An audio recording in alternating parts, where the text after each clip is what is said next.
Konami Studios. Dark Knight's Death Metal, Robin King.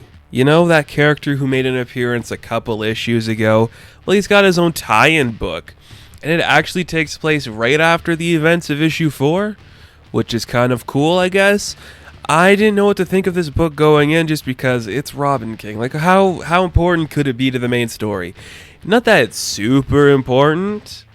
It's just kind of like, oh, Robin King's gonna beat up our heroes and kill a few of them. And it's like, oh, that's fun, isn't it? It's fun. It's interesting. For the most part, I'm sold on it. There's some stuff about it I'm like, okay, I get it. I like it for the most part, I guess. It's just an alright book. But it's funny, it's cute, and it gave us a lot of information on this character, which, if you wanted it, it's here. We realize this is a young Bruce Wayne who, after the death of his parents, he shot them. This Bruce Wayne shot them. He's standing over their graves with Alfred, and he's just listening to this humming of a bird. All around them is like the patter of bats' wings, but he's just hearing this humming of a bird, and it turns out to be a robin. So he decides, that's cool. I like that sound. So he becomes Robin, and he kind of like morphs himself into this nightmarish creature. He takes all these funds from the Wayne Enterprises company, and he just takes them, starts building himself to be this creepy Robin. And then we see him kind of just like going through his city, taking everything down. You know, he's like, I'm destroying the world, going crazy. It's kind of cute. I think it's kind of fun. I don't know. Like, it's just cute, you know, crazy Bruce Wayne, baby. Can't ask for much more, can you? Well, you could, but why would you? It's death metal. Just have fun with it. He literally gets like so many of like these lesser known heroes fighting after him. Like Firestorm comes to take him down. Oh, who are these guys? Like Savage Steve and Han Von Hammer or something come after him. You're like, that's fun. Hawkman and Hawkgirl come after him. They lose, and you know, he just kind of Zeta beams. He uses like a reverse Zeta beam. He calls it a Zet beam and blasts Adam Strange into a wall. And you're just like, that's fun. Just taking everybody the fudge down. And I think it's pretty cool. Like, it's just cute. It's cute. Like, what more do you want? And then we see how he meets the Batman Who Laughs. He's like, I've scoured the dark multiverses, and you're like one of the coolest Robins ever.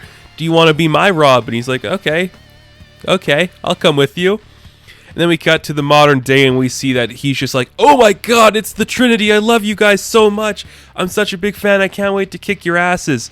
And we just see him beating them up. He has this special ring for each of them. It's like there's a kryptonite ring, there's a blood diamond or something ring, and there's one made from the fires of an old god, and he's just beating the shit out of all three of the Trinity. I'm like, that is fucking awesome. How cool is that? I mean, you're just like this little teenage boy who's so vindictive and spiteful and angry. He's just kicking the shit out of the Trinity for fun, and he's wiping the floor with them. I think it's funny. I think it's awesome. I really enjoyed that. It's just cool. It's just fun. It's just fun. Don't overthink it. It's just fun. And then who comes to fight him? It's Blue Beetle, Animal Man, and Red Tornado. He wipes the floor with them. He sends a giant scarab to eat Blue Beetle. You know, he like brings back the dead family of Animal Man, and they're like these mutants. He just wipes out, you know, Red Tornado. It's just really fun stuff. Like, what else do you want? What else do you want from a tie-in for a character called Robin King? He's gonna be the evilest Robin ever, and it's fine. It's cool. You're not gonna overthink it. Sometimes I do think the artwork is a little weird. It's very stylized, and I don't like saying that word sometimes, but it's very kind of like cartoony and like young, and these vibrant lines and not a lot of focus or detail. But I think it works for this story, especially when you get like the big smiling grins or the big frowny faces. It's very kind of Peanuts, I would say. Like, it's kind of like, what if Charlie Brown was a Robin? Like, it's kind of that vibe it looks sometimes, but it's cool. I was kind of hoping they were going to make it somebody other than Bruce Wayne as Robin King. I thought maybe Dick would be cool, and it's like the death of Bruce Wayne and Selina or something. Or maybe it'd be Damian and it's the death of Bruce and Talia. But a young Bruce Wayne, I'll live with it. I don't have any complaints with that. It's really fun. Then we see kind of the origin of how he becomes the Robin King with the Batman Who Laughs. They're walking around like, you know, I'm the Batman of all Batman. Here are all the Batmen I have. I need a Robin to be the Robin of all Robins. Would you like to be the Robin of all Robins? He's like, hell yeah, I'll be the Robins of all Robins to the Batman of all Batmans. So he kind of dips him in this pit, Jokerizes him up, and he's screaming, Crow, Crow, and it's like, yeah, yeah, hell yeah, the birth of the Robin King is here. He looks insane, he's crazy. I'm excited for more of it. Like, it's just fun. It's just fun. I have no complaints with it. Like, it's silly, it's dramatic at times.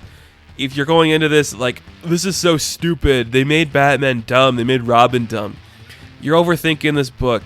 It's just silly, mindless fun, and that's what you're going to get from it. That is why I'm going to give Dark Knight's Death Metal Robin King a 7 out of 10. And thank you guys so much for watching this review. Be sure to like and subscribe to the channel. As always, you can check me out on Instagram, Patreon, Twitter, all that good stuff, and I'll catch you in the next one. Have fun, stay safe, good luck.